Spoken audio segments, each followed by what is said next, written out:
Your credit score just dropped 40 points. You didn't miss a payment, you didn't take a new loan, you didn't do anything wrong, you just used your credit card normally. And that one mistake could cost you a house, a car, or a loan you desperately need. By the end of this video, you'll know exactly why that happens and the simple number that controls it. Stick around, because the third thing I show you is the one almost nobody talks about. Meet Sarah. Sarah had a 780 credit score. Excellent, she felt untouchable. Then she did something completely normal. She put a $4,000 vacation on her credit card. Her limit was $5,000. 2 weeks later, she applied for a car loan. Denied, she stared at the screen in shock. I have great credit, she thought. This has to be a mistake. It wasn't a mistake. It was one number. One silent number working behind the scenes of every credit card in your wallet. And in the next minute, you're going to see exactly what that number is and how it almost wrecked Sarah's life.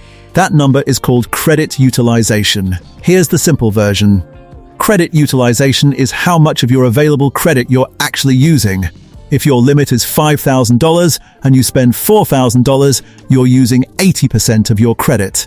That 80% is what crushed Sarah's score.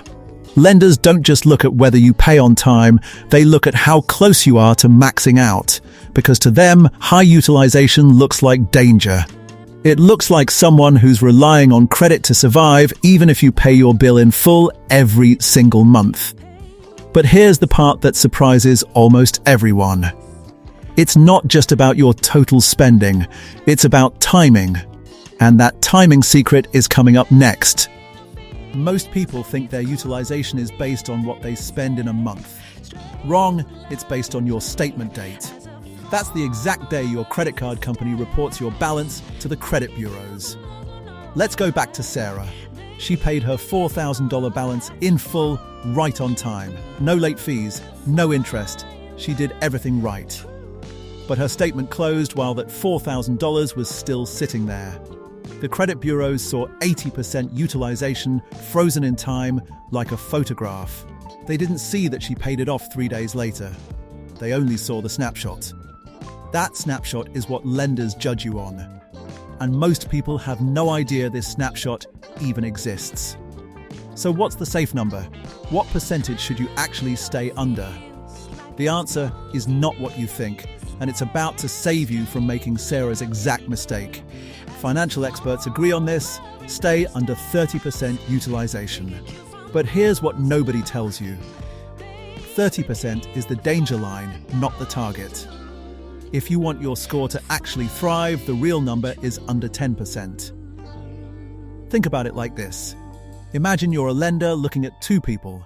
Person A uses $450 of a $5,000 limit. That's 9%. Person B uses $4,000 of that same $5,000 limit. That's 80%. Same income, same job, same bills paid on time. But person A looks controlled, disciplined, safe to lend to.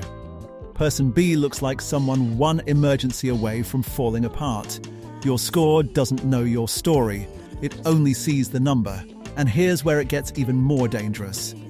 Because there's a second utilization number hiding inside your credit report that most people never check. This is the part almost nobody explains. You don't just have one utilization number, you have two. The first is your overall utilization, all your cards combined. The second is your per card utilization, each individual card on its own. Here's why this matters. Imagine you have 3 credit cards. 2 are at 0%, but one card, just one, is maxed out at 95%. Your overall utilization might look fine on paper, but that one maxed out card can still tank your score. Lenders see that single red flag and think, this person is struggling with at least one account. It's like having 3 healthy vital signs and one that's screaming an alarm. Doctors don't ignore the alarm just because the other 2 are fine. Neither do lenders. So now you know the trap. But here's the twist. Sometimes closing a card to fix this makes everything so much worse. Sarah made another move. She thought she was being smart. She had an old credit card she never used. 0 balance. So she closed it. One less thing to worry about, she thought. big mistake. That old card had a $3,000 limit. The moment she closed it, her total available credit dropped, which meant the same amount of debt she already had now represented a bigger percentage of a smaller pie. Her utilization jumped, her score dropped again. She hadn't spent a single extra dollar, she just removed the room she had to breathe. This is one of the most common mistakes people make with their credit, and it's completely invisible until it's too late. So if closing cards can hurt you, what actually helps? There's one strategy that works almost instantly, and it's coming up right now. Here's the strategy that changed everything for Sarah. She didn't need to earn more money. She didn't need to pay off her entire balance overnight. She used something called a mid-cycle payment. Instead of waiting for her due date, she paid down her balance before her statement closed. Remember that snapshot we talked about earlier? She changed what was in the photo. By the time her card reported to the bureaus, her balance wasn't $4,000 anymore, it was $300. Her utilization dropped from 80% to under 10% in days, not months.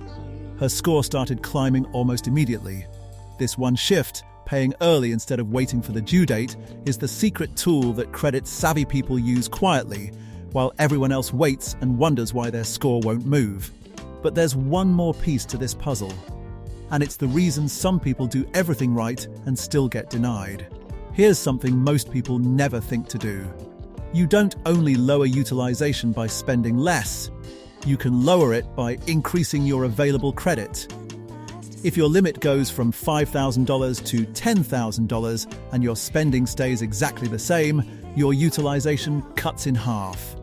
Automatically, without changing a single habit. Many credit card companies will increase your limit if you simply ask.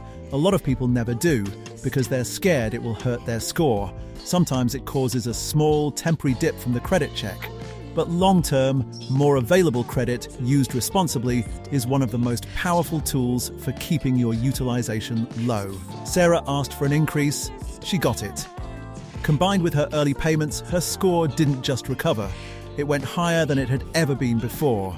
But this only works if you follow one final rule. Break this rule, and everything you just learned falls apart.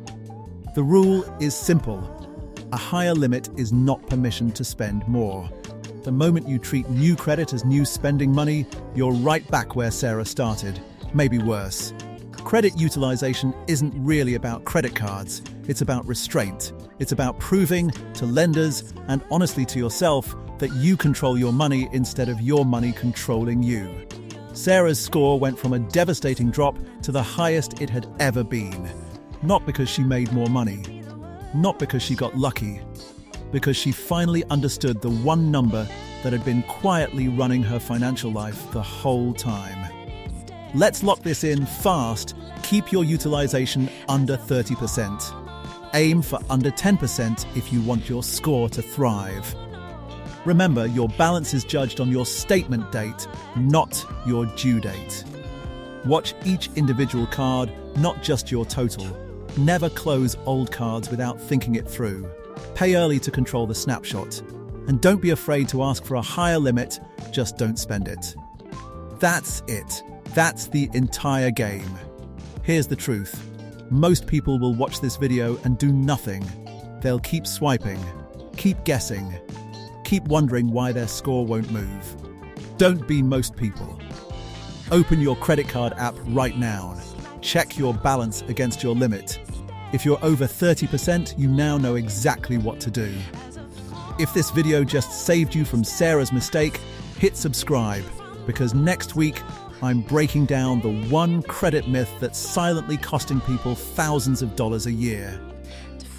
I'll see you in the next one.